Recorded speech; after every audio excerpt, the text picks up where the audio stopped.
Okay, really coming together nicely now. Now we've moved on just a few little areas on here.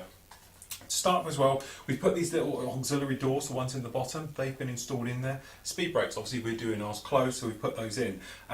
You might want to put them on afterwards. If you're doing this in paint and camo scheme and have them open, obviously these doors on the inside are red, the doors with the speed brakes also are red, so sometimes it's easier to paint them afterwards. From our point of view, we're doing this all in one. Okay, winglets obviously are on those edges. Make sure you get the balance right. I did it by placing it down, a couple of little shims underneath to make sure we had the correct height as we're going through. As I said, ailerons fitted in. Again, you could have those all positionable as you went the way through. We fitted the clamshell, which was a doddle. It just clips in. You've got the tail to go on the back bit, so you make sure you get the right one onto there. And then obviously you've got the fuel dump onto here, the rudder, and the main tail is positioned as well. So we've got a couple of bits to go on here. Make sure you polish up the top end of these to make sure they're all nice down in there. And you've got no centre seam. So this is the one that's going to go on the top of the tail.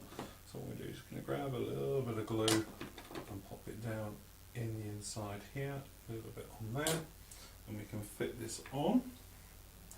Make sure you've got it on there nice and square, and make sure it's not leaning at all. So make sure you've got the tail is all completely square right the way down. The winglets are all looking, as I said, Mark 1 eyeball for this. Perfect every time. So we've got that bit on. Also we've got to put on is the leading front bit. Now you get two types of these.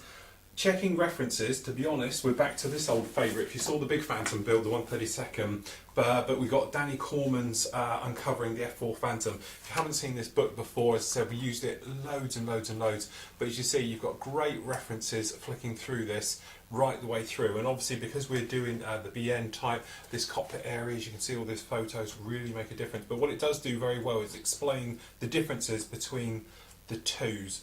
So obviously we've got even down here the Q types and working your way through. So if you were super detailing, you know, this is the book to have, and that's the section we did with the other F4 when we opened up the spine.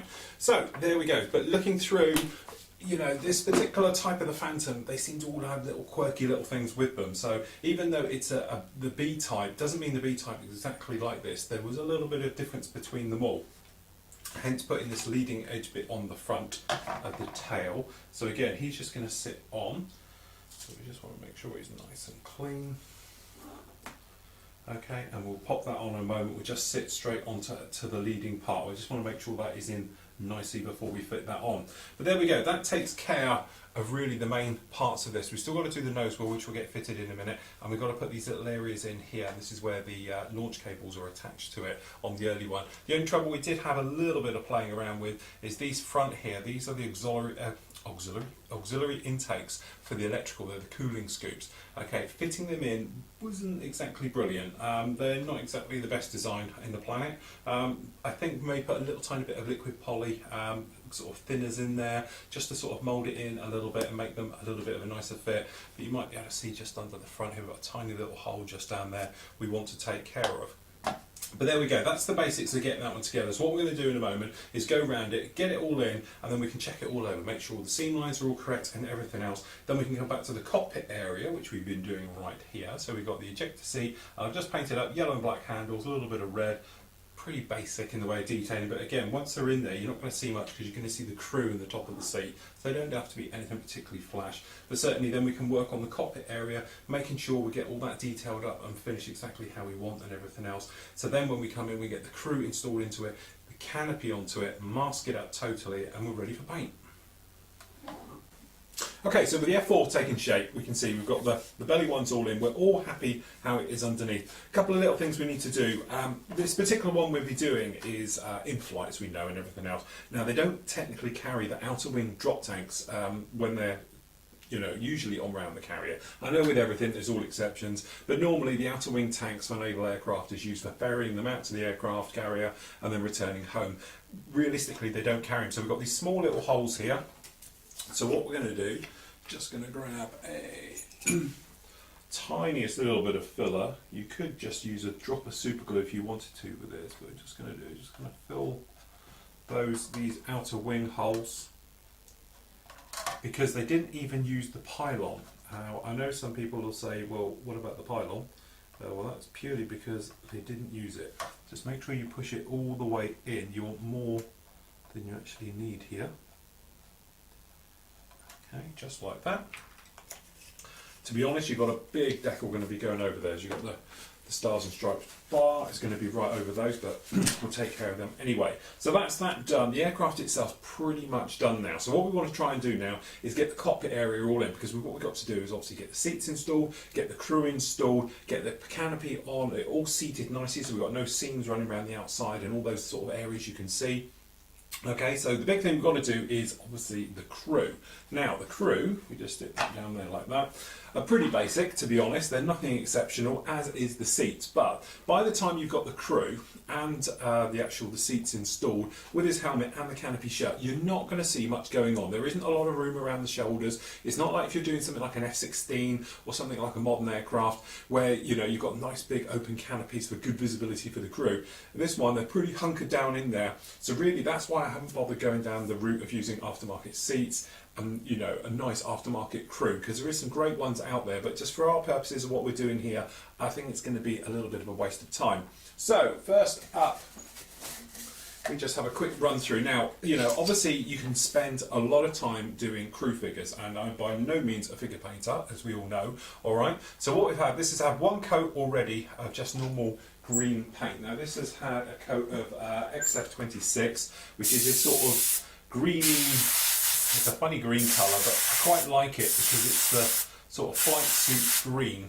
Alright, so we'll just give this guy another coat so he's totally covered. Now don't worry too much about the colours, because by the time we've finished, he's going to look a little bit different. So this guy's a little bit wet now, but we can work on this other guy. So what we've got here, he's just been painted exactly the same way, alright? So we're going to do this twofold. We're going to give him, first of all, a dry brush right the way over, just to highlight all the colours on him, and then we're going to come back with a wash, just to give him a wash, to give him the sort of contrast between the high and the low, and the sort of his grow bag himself, his flight suit, so it brings them all in. Now if you wanted to, you could go around then and obviously super detail it up, perhaps put some insignias on, some patches, pick out all the harnesses and everything else like that. But from my point of view, it's just going to be literally a little quick job. So we're going to be using for this some XF54, which is sort of my dry brush colour. Alright. And then, I thought I had my little dry brush here somewhere. Here it is. Alright. So what we're going to do is just grab a little bit on here. Our standard dry brushing technique. So we're just going to load the brush for one to make sure it's wet all the way through. Pick up again. Alright, and then scrubbing it basically all out. Usual thing, start somewhere where you're not going to notice. So I'm going to start on his back. Okay, and now we're just going to brush him all over. What this is, it'll just give it the looks as if he's got scuffs and everything else. Now he's still a little bit wet, to be honest, but there is a reason why I'm not worried about his legs at all, and I'm holding him by his legs. That is because he's probably going to have to lose them.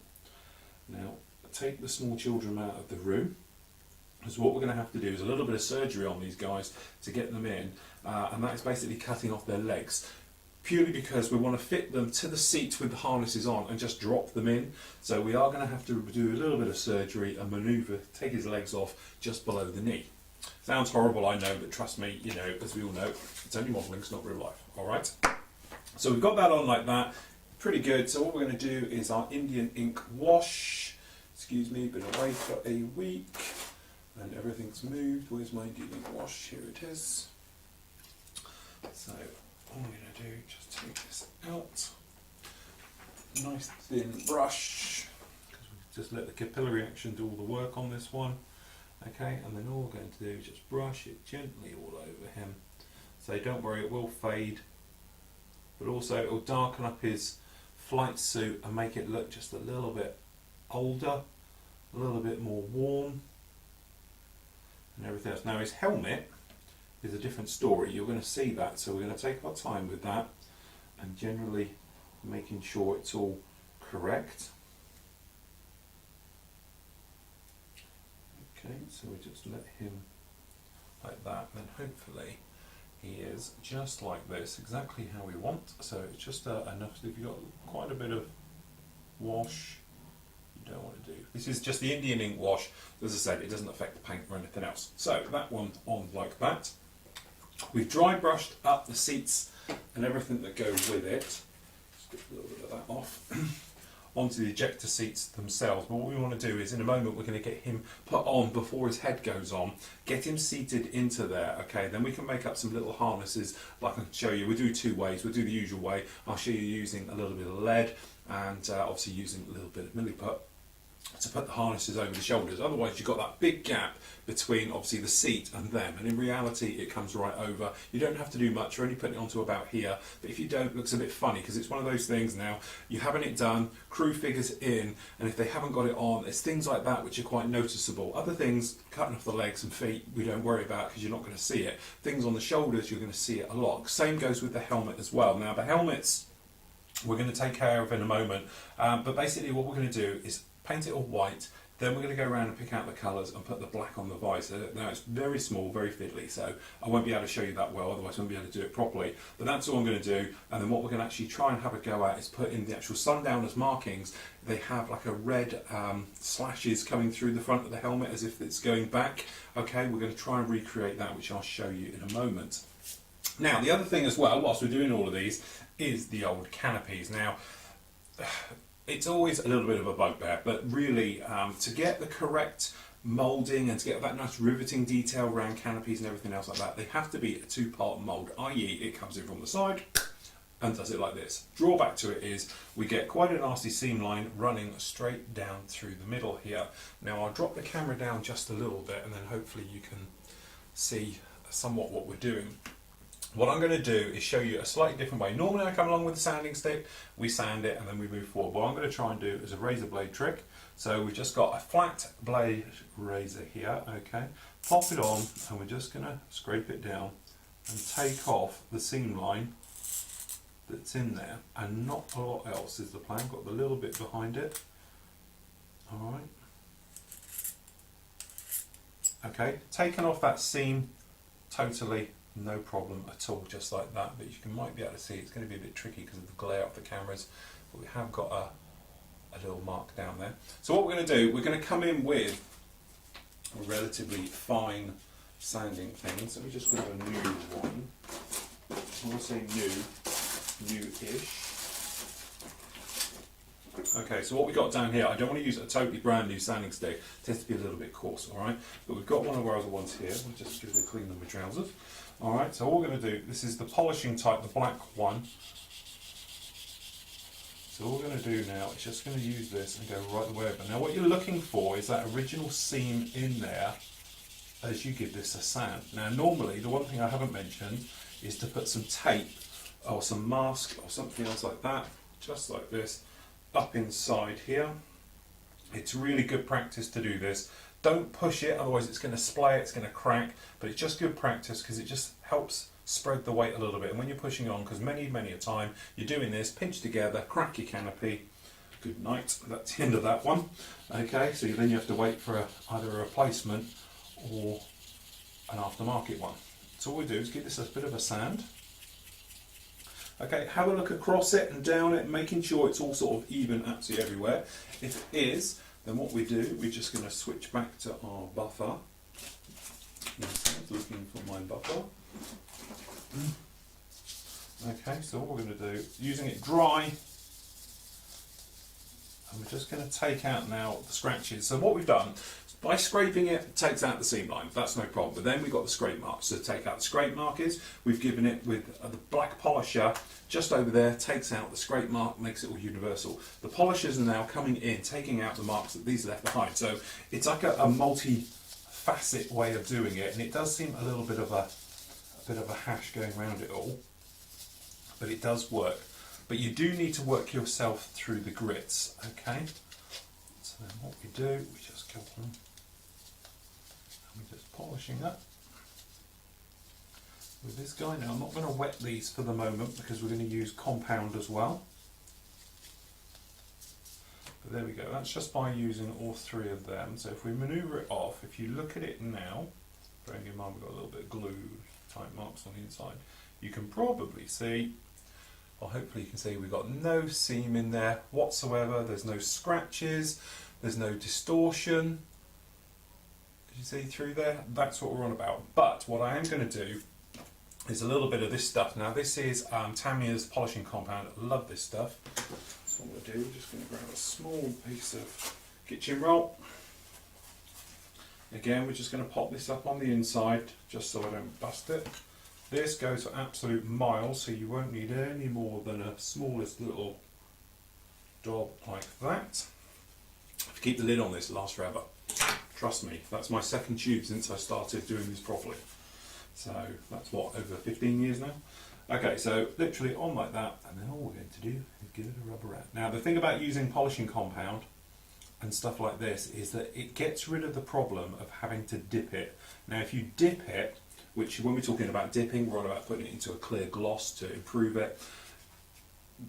The only trouble I have with it is if you try and mask it up like we're going to do in a moment, sometimes it can the tape puts residue into it, and the only way around that is to literally wait weeks for it to totally go off and dry, then you're okay. Alright, personally, like a lot of you, I can't be bothered to wait that long, so I just want to get on with it. Okay. So we just dry them off and go through, and this will stop the need for that. So there we go, polished out, no need to dip it or anything else. Now, if you want to dip it, one little advice I would give you is to do what we're going to do now, which is to mask it up, spray it, paint it, decal it, all done. Once you're finished, dip it, okay? Then after that, you can actually come along by hand and give it a flat coat just around the outside to flatten down the dead bit. Just saves a lot of messing around and everything else. So next up is masking. We've masked lots of things before. We'll just have a quick rundown. So what we're going to do, look for an area where perhaps there isn't a seam line. So I always tend to think of them being at the front. So what we're going to do, come along with our tape, going too far than we need. Alright, so then right the way over, and then just stretching slightly as you curve it all round. Okay, just goes down just like that.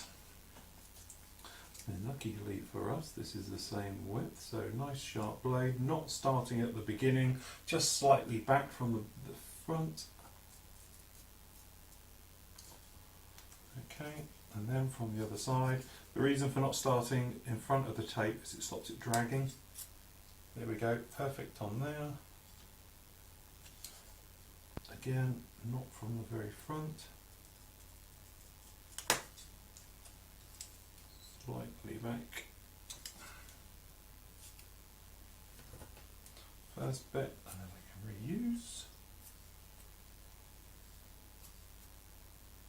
Hopefully this will be long enough. Don't think it is going to be long enough. Just grab a bit more.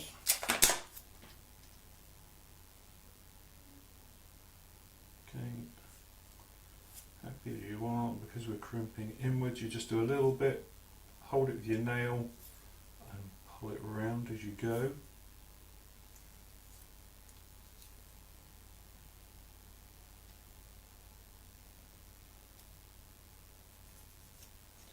Okay, just over like that. Then again, not from the very beginning, slightly back. And to be honest, I always find this quicker than messing around and using masks, because mask sets, sometimes they're fiddly to position. This, you just bung it right over the top. And obviously it's a lot cheaper. Okay, just like so. Now what I'm going to do, just going to pop him right over here like that. It's going to be a little bit too quick. Sharp scissors. Good push down, make sure you get it all round with your nail, absolutely everything else like that. And there we go, that's our masked canopy all done. Really, really straightforward, saves a lot of messing around, as I said. So what we've got to do now, just the same for the front one, so we'll just show you this front one because it's a little bit odd because of its thing. Go right the way over the top with your tape, okay, so don't try and level it up to one side. We want it to go too far. Push down. Now hopefully you can see you've got a little bit of a mark all the way around. So what we're going to do is just serve my nail around it all. What you can use is a cocktail stick if you've got a nice one. To be honest, mine are looking horrible, but if you get a cocktail stick, push it around like this, you can see where you've got a cut. Okay, nice sharp blade, again starting from the top and just slightly pushing outwards, but obviously nothing massive. We're just going to do these two outer sides first. Okay, flat along the bottom. Okay, always a bit tricky doing this one, so we're just going to come up, join in that little hole where we were. Just take your time with this, slowly round the top. Okay, then hopefully, there we go, all masked up. Really, really simple. Now side ones, because they can be a little bit tricky. Okay, what we're going to do is use this side, because the thing is there isn't really a very good line. So what we're going to do is just start it on the front. Okay, and we're going to try and crimp this as we make our way around. So again, do a little bit, move forward a couple of millimeters, move forward, around. Okay, make sure it all bulges up slightly in the middle. We're going to cut somewhere in the middle of that bulge to get it to lay flat. Then we're just going to come along, make another small cut.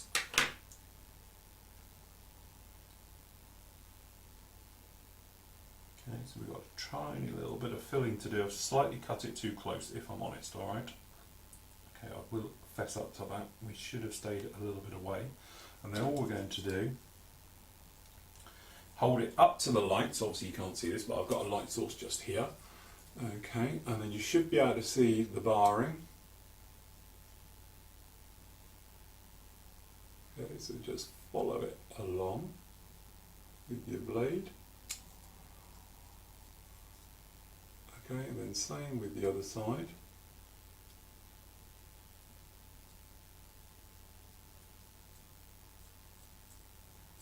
Okay, keep it going nice and steady, and then what should happen, again, we've done the usual thing, we've left a little bit here so we can then cut down, that's just so we don't overstress it. And then we're hoping here this one will pull up. Okay, this little fella here should pull round. We've got a tiny little bit to fill in there, so this is where you don't throw away all your little bits because they all come in quite handy.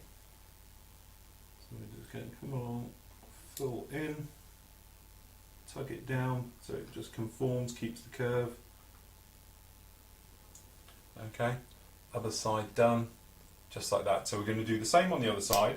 We've already done the centre windows, exactly the same, holding them up. Okay, I've got to mask up the rear as well. This one's been already done as well. So we'll get all of this masked up. We'll get the crew figures, legs cut off below the knee. We'll show you that in a moment. We'll get the helmets all painted up and everything else like that. Then we can think about getting the crew installed, the canopies on, and we can move over to the spray bay.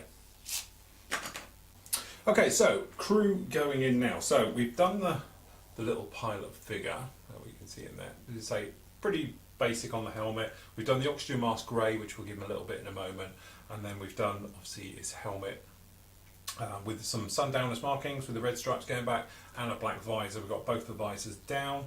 The only thing is, as you can see, I've already got one in the back. A few little things that you will find. First of all, the oxygen hose is too long and it will clash through your seat, so we're just going to trim that up.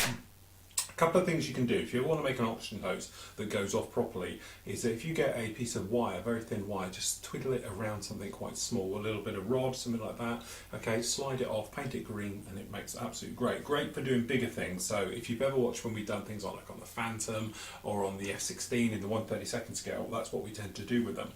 Now, big thing is, first of all, the straps going on the back. Now, originally I was going to talk about using milliput with them. I think that's going to be a long-winded sort of way of doing it. So what I'm going to do is use this. Now this is just a piece of lead wire. Okay, now it's 6mm. All I do, take a tool like a pair of scissors we got here. Okay, we just come to the end bit here. All we do is just flatten it out until you've got the right sort of size you're after. Something like that. Get hold of it. And all we do, we just cut it. And what you end up with is a very pliable, you can bend it around to any shape you want to do it, anything else like that. Hook it around, you press it down, you don't need to have it glued, it's not like it's taped and flicks up, stuff like that. Lead wire in the right thickness and in the right scale. Now I've already done it, I put it down on here. If we just drop this camera a little bit. So as you can see, we've got down here these little two tabs on the front, you can see reflective. Once the crew is installed, we can manoeuvre and put them round. Now, big thing is, trying to get his feet to go through and in is never going to happen in a million years. So unfortunately, he is going to have the chop just below the knee. So, 1, 2, as simple as that, okay? Other thing as well, there's not a lot of shoulder room in this one as they go down and in. Now originally I wanted him to have his hand over on the throttle and on the control grip, because obviously we're going to go for an in-flight type of pose with this one. The guy in the back, I wanted him to sort of have his hand up here and the other hand sort of loosely down as well.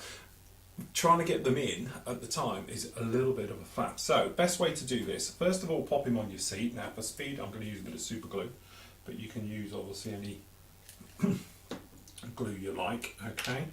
So all we're going to do is just going to pop him onto the seat, make sure he's pushed in nice.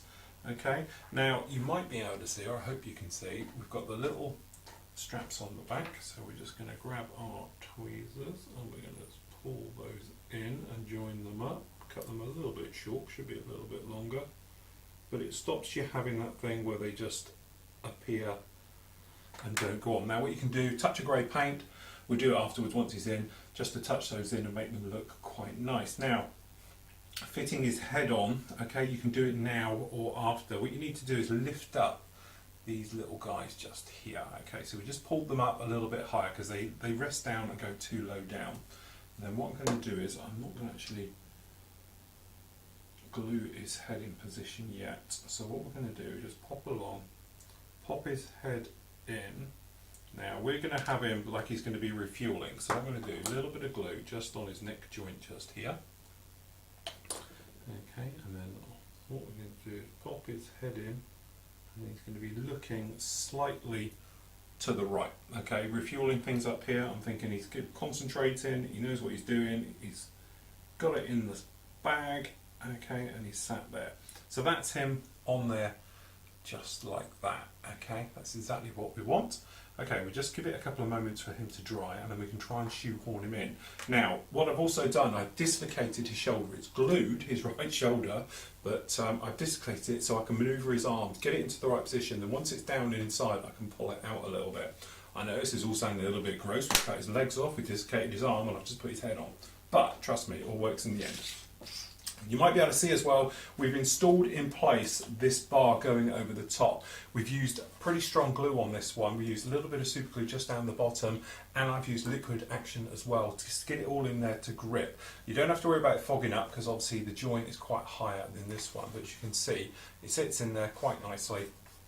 But what you've got to do now is try and get this guy in. Now hold it by the seat, and normally I'd recommend you go off and let this dry for quite a while, but we haven't got that luxury, so what we're going to do is do him. But you might be able to see, because we've broken his arms, okay, to get them in, he actually fits in there very nicely. Okay, sit him down in there. Okay, I'm not sure if that's in properly. Then what you want to do is test fit the canopy over him to make sure he's in, and have a look, because what you want to do is make sure it's low enough for the canopy to sit down. Now normally if you were doing this sort of like in the open canopy position, I won't force it, but just open, you don't have to worry about the seat being a couple of mil too high. This one is important though, because obviously it does need to sit exactly where we want it. Alright, and that seems to be in there. He seems to have a little bit of room, which is all good. Do the same with the rear one as well. Sit that one in. That's all in there. So we know that's all good. So you end up with something like this, and then what we can do is, because obviously we've got a slightly dislocated shoulder down here, we can just manoeuvre it out once it's in. Come along with some glue. Remember it is painted, so we're just going to touch and let it do it. But there we go, there's our crew in the cockpit, looking the part hopefully, and then when we're in there it should give us things. So we've got one guy looking one direction, one looking the other, just makes it look a little bit more alive and everything else like that. So I haven't glued the seats down in position purely because if there does need to be a little bit of jostling around in there, then we can obviously get in there and push down, because although these will be fixed on for painting, they're not going to be fixed down totally, probably ever with the model, just in case I ever need to get back in there for whatever reason. But we do need to put the front one on, so what we're going to do, take the rear one, okay, and we're just going to sit that in place. Okay, the 4-1 comes in now. Okay, and what we do, we're just going to butt it up just to make sure it sits all in there and it's all going to be a good fit. Seems to be absolutely perfect, which is good. So then what we're going to do, because it's very, very close to everything, first of all we're going to give it a wipe and make sure we're totally clean in there. Don't want any dust, any debris or anything else like that. Then we're going to come along with crystal clear, cocktail stick. Alright, and then all we're going to do is just put a small little track on there, front we're okay with.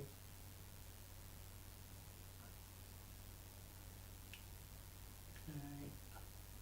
Now don't panic if it goes white when you push this down, because you will. What you can do as well, a nice little technique for this, is if you put a piece of tape on the top, like a little shape, you can hold it and position it a lot better than trying to do it like this. Okay, so what we do, we're in there nicely, we're just going to pop along, push it all down, happy that it's on there.